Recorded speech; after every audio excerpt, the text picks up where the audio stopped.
কেমন আছেন ভিউয়ার্স? আজকে আমরা ইনফরমানেটের আরো একটি বিষয় নিয়ে হাজির হয়েছি। একটি হিরে, বিশ্বের সবচেয়ে উজ্জ্বল রত্ন, তাই না? অসাধারণ, দামি, বিরল। কিন্তু সত্যিই কি বিরল? হিরে তো সব জায়গায় পাওয়া যায়, এমনকি ল্যাবেও তৈরি করা যায়, যা আসল হিরের চেয়েও সস্তা। তাহলে কিভাবে হিরে আভিজাত্যের চূড়ান্ত প্রতীক হয়ে উঠল? চলুন এর জন্য চলে যাই অতীতে।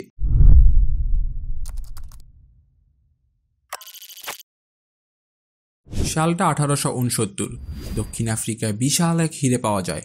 পরবর্তীতে স্যাসল রোডস নামে এক ব্যক্তি এগিয়ে আসে এবং ডিভিয়ার্স নামের এক কোম্পানি তৈরি করে 1888 সালে।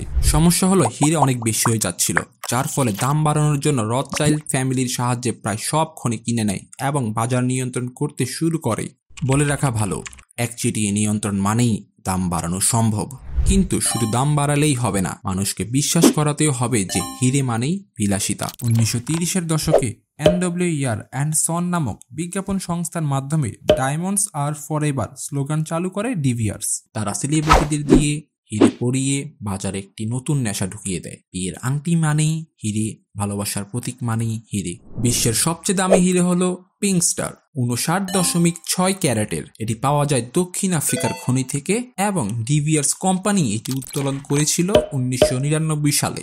তবে দামি হীরের মধ্যেও আরও একটি হীরের নাম কোহিনূর, যার ইতিহাস পুরনো এবং রহস্যময়। কোহিনূর ভারতের প্রাচীনতম এবং সবচেয়ে বিখ্যাত হীরে, যা 105 ক্যারেটের।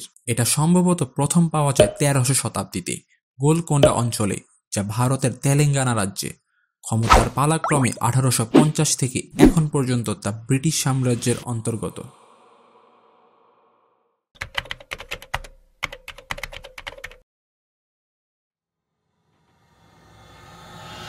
বলে রাখা ভালো যে হিরে নিয়েও কিন্তু অনেক কেলেঙ্কারির ঘটনা রয়েছে। সময়টা 2023। ভারত এবং হংকংয়ের শুল্ক বিভাগ যৌথভাবে একটি অর্থ পাচারকারী নেটওয়ার্কের সন্ধান পেয়েছিল, যেখানে এই চক্রটিতে ভারতীয় ব্যবসায়ীরা জড়িত ছিল। হংকং থেকে সস্তা কৃত্রিম হীরা আমদানি করা হতো আসল বলে। এর বিপরীতে ভারত থেকে বৈদেশিক মুদ্রা পাঠানো হতো হংকংয়ে। আমাদের দেশেও কিন্তু হীরের ব্যবসা নিয়ে কেলেঙ্কারি রয়েছে। 2024 সালে ডায়মন্ড ওয়ার্ল্ডের ব্যবস্থাপনা পরিচালক দিলীপ কুমার আগারওয়াল 1 দশকেরও বেশি সময় ধরে চোরাচালান হীরের ব্যবসা করে আসছেন। দিলীপ কুমার আগারওয়াল শুল্ক ফাঁকি দিয়ে এই হীরা দেশে এনেছিলেন। এনবিআর কর্মকর্তাদের মতে দিলীপ আগারওয়াল বার্ষিক 1620 কোটি টাকার ভ্যাট ফাঁকি দিয়েছেন। ফলে গত 15 বছরে ডায়মন্ড ওয়ার্ল্ড 25,200 কোটি টাকার ভ্যাট পরিশোধ করেননি। এনবিআর তথ্য অনুসারে দিলীপ আগারওয়াল কোনো ভ্যাটই দেননি। ভিউয়ার্স, ডায়মন্ডের শুরুটা হয়েছিল স্ক্যাম থেকে, যার ফলে বলা যায় এর সাথে দুর্নীতির সম্পর্ক হতে খুব বেশি সময় প্রয়োজন হয় না। আপনারা দেখলেন যে গুটি কয়েক মানুষের ফলে সাধারণ একটি পাথর আজ সোনার চেয়েও দামি। তো কেমন লেগেছে আমাদের ভিডিওটি অবশ্যই জানাবেন। তবে হ্যাঁ, নতুন কিছু নিয়ে শীঘ্রই ফিরছি।